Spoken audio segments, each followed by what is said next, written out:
Hi, I'm Graham and welcome back to Man vs Film. This is going to be a movie review for Friday the 13th for the final chapter. So this will be the last in my series. As the title says, this is the last ever Friday the 13th movie, which is a shame really. I wish there was more. Again, this one is a little bit of a difference from the last three movies. It feels as if it's really moving into its own here and being a proper terrifying horror movie, really nailing all the characteristics of Jason in this movie. It is again about a group of people going to the camp, but this time they're going for a cottage, for a weekend away, a few nights to have some fun. And it's not a cabin alone for everybody else. Across the way is the Jarvis house, which involves Tommy Jarvis, his mum and his sister. So we've got the family unit here as well.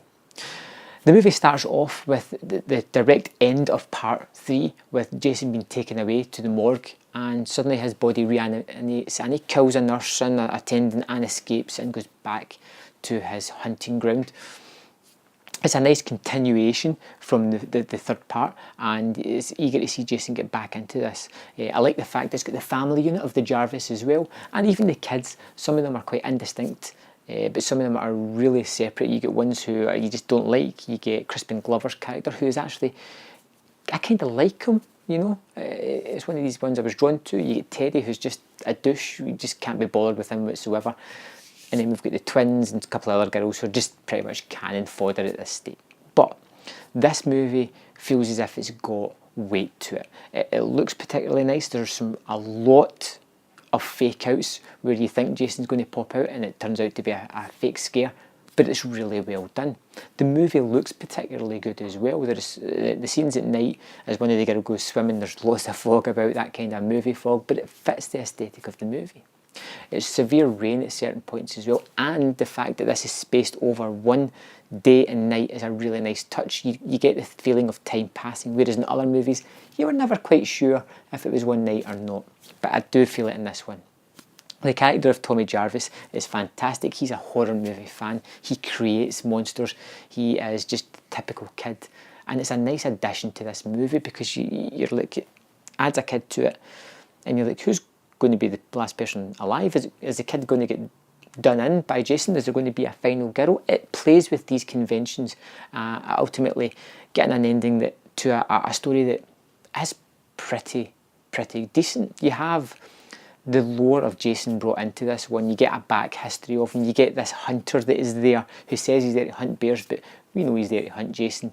And he has a backstory with his sister being killed in part 2, and he is looking to take revenge on Jason, but Jason seems to show a playful side in this movie. He knows that this guy's out there hunting for him and draws him away from his goods and then breaks his gun and things like that. It's kind of toying with the guy, almost. And there is some nice artistic touches in this as well. We do get the kills that we want, the bloody kills, they are happening, but there are some nice ones off camera as well. One of the twins is killed and you see a reflection of it on a house as lightning strikes. It's one of these nice little touches that you don't expect because you feel as if it's all in your face, but this was a nice artistic touch in this movie. I really liked this one a lot. The kills are pretty fantastic as well, with I think my favourite one being Crispin Glover, who gets a corkscrew to the hand and then a machete to the face. You can never get bored of machete to the faces, I don't think. Definitely not if you're watching Friday the 13th movies. The ending of this one carries a lot of weight as well, with Corey Feldman's performance as Tommy Jarvis as the kid that battles Jason, and sort of bringing the past round in full circle by his makeup to make him look like a young Jason.